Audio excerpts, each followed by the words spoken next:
Good afternoon, everyone. Thank you for that lovely introduction, and thank you for inviting me today. I really dressed up for the occasion. It's a special day. It's a special day for me today because it was on 3rd June 1999 that I was born in this new body, and so I complete 23 years today on the wheelchair. From being called to wheelchair bound to declaring myself as wheelchair liberated, it has been a long journey. And the journey started when I was just a 5-year-old. For the first time, when parents noticed that there is some weakness in the lower limbs of this child, otherwise an outdoorsy, sporty little girl, and now she suddenly is not wanting to play, not wanting to go out, and that's when my parents, who thankfully did not give genders to clothes, to hobbies, to toys, because when they saw I was not kicking the football, rather painting and playing with dolls, they did not reject or, kind of feel that it's okay. As a girl, she's doing this, it's fine. They knew this is not the innate nature of their daughter, and something is going wrong. And that's when the treatments began, and I always say that was the first lockdown of my life. Being admitted in the hospital, being diagnosed for various things. It was a 5-year-old child in 1975 who would just lie in the bed and look at the roof all the time. It was not an era of communication. We are here celebrating communication because that was an era where we did not have PlayStations, iPads, mobiles, computers, these applications, or even cable TV. But I think what kept me going was a lot of stories that I heard as a child. And every story taught me that things are always nice in the beginning, then a change happens. You have to look for a solution, and things end happily ever after. The childhood also taught me how people look at disability, because I often saw my parents being upset after people having visited them. And I would often see my mother cry in the corner of the room. And I always felt that, why are they crying? And as I grew up, of course, 2 years later, the treatment was sought. They found a tumor, and then I was operated upon, followed by very rigorous rehab. So this whole tenure of 5 years, 3 to 5 years, from getting paralyzed to recovering again, I had learned the major lessons of my life. I had understood how people look at disability. I had understood what is the power of communication between the family. I had understood what is teamwork. I had understood what is taking care of each other, compassion. I had understood how to be patient in the adverse situation. In a way, that journey of 4.5 years, 5 years of childhood as a young infant, as a young child, I understood and learned the major lessons of life. And probably that prepared me for my future. The rest of the teenagers were pretty okay. They were very naughty ones. I always loved to be outdoor. I was always outdoor. Got married to an army officer, a lot of adventure in army life. And then my elder daughter was born. My elder daughter was barely 15 months when she had a severe accident. She had a head injury, leaving the left of her body paralyzed. It was the same situation, same challenge all over again. And I could understand from the point of a parent, from a point of an adult, that what my mother must have gone through when people looked at me and said, oh, why are you trying to save a girl child who will live in disability all her life? Even in my daughter's condition, it was it was a head injury, internal bleeding. She was just 15 months old. Doctors were not even talking about her IQ levels recovering to as a normal IQ of a child. So there were a lot of challenges. Feeding her was an issue because she was not able to eat properly, and we had to insert a tube to feed her. And then all those stereotypical comments that came my way. Oh my God, the mother had a similar disease as a child. Now the elder daughter, the daughter is also suffering. It's a genetic disorder. And I would say, hey, she had a road accident, I had a tumor.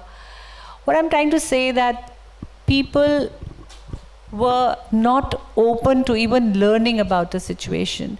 They were not even talking. They were just following a stereotypical taboo, a stereotypical thought process. And soon, a few years later, just when I was very busy as a young mother, treating my elder child, my younger daughter was 3 years old, and the doctors suddenly, in the month of June, May actually, said in 1999 that we give you 7 days to celebrate walking. And the tumor was diagnosed. This time MRI was there, this technology was there. And a time when my husband was at the war, this was also the time of the Kargil war. And that's when I was introduced to disability all over again. I got operated, the choices were not much. They said, if you survive the surgery, you will have chest below paralysis. At that point of time, I was just wanting to live because I wanted to see what my daughter will be doing. Is she exercising or not? Because elder daughter was under treatment and younger daughter was just 3. I just wanted to be alive. And that's all I thought. I said, I have to live through this adversity to be able to see my children grow up. And when I did survive, I survived in a body which is chest below paralyzed with no bladder and bowel control. And when we talk almost 2.5 decades ago, there wasn't much talk about inclusion. There wasn't much talk about diversity. मुझे देख के लोग ये बोलते थे कि ambulance की सवारी को टैक्सी में क्यों बिठा रहे हो? She's not going to be a good mother. She's going to be a burden on the family. She'll be a financial burden on the family. She'll be a source of sadness to the young children in her house. She will never be able to fulfill the marital bliss requirements of her husband. Her husband should get married again. Oh my God, she's not even had a son. So many taboos. How will she ever travel? How will she ever... And even if I wanted to be happy, people always had questions, doubts, or remarks that were passed. Now all that was an unhealthy communication.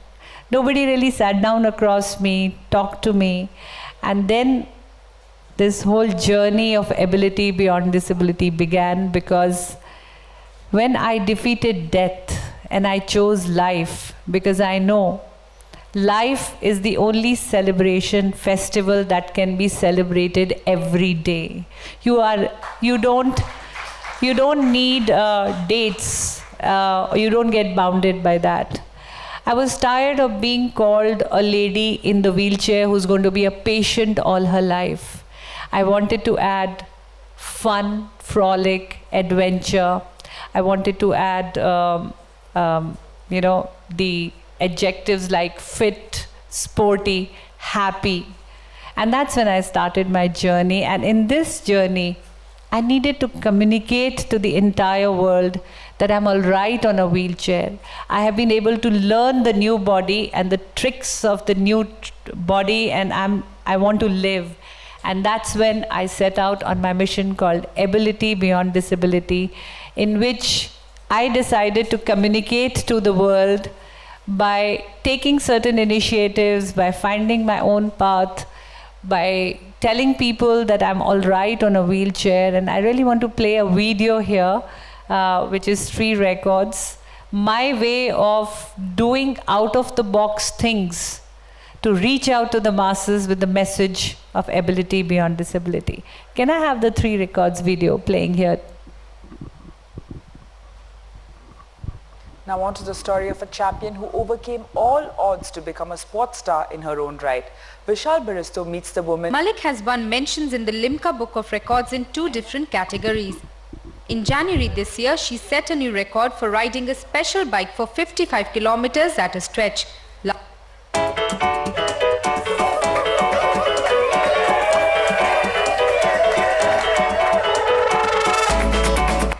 She backstroked against the Yamuna currents for a kilometer. I trained for 3 months at Lakshmi Bai National Institute of Physical Education at Gwalior, and it was hard work because my coach told me we don't get permissions in my disability category. They don't allow people in my disability category to take that open river water swimming. It has never been done in India before, and I had to really take a special permission and convince them that I want to do this. Yamuna किनारे दीपा को लेकर लोग नदी की तरफ बढ़े तो सब देखने को बेचैन थे कि दीपा तैरेगी कैसे।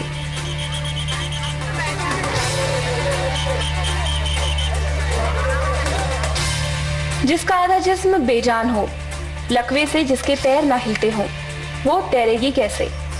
पर दीपा ने तैरना शुरू कर दिया।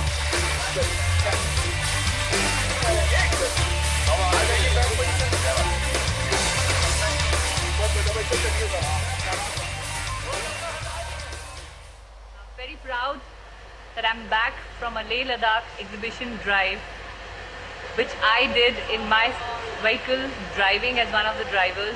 Did 3,000 kilometers in 10 days, covering 9 high altitude passes on the highest motorable roads, doing an average of 300 kilometers per day at an average high altitude of 15,000 feet above sea level.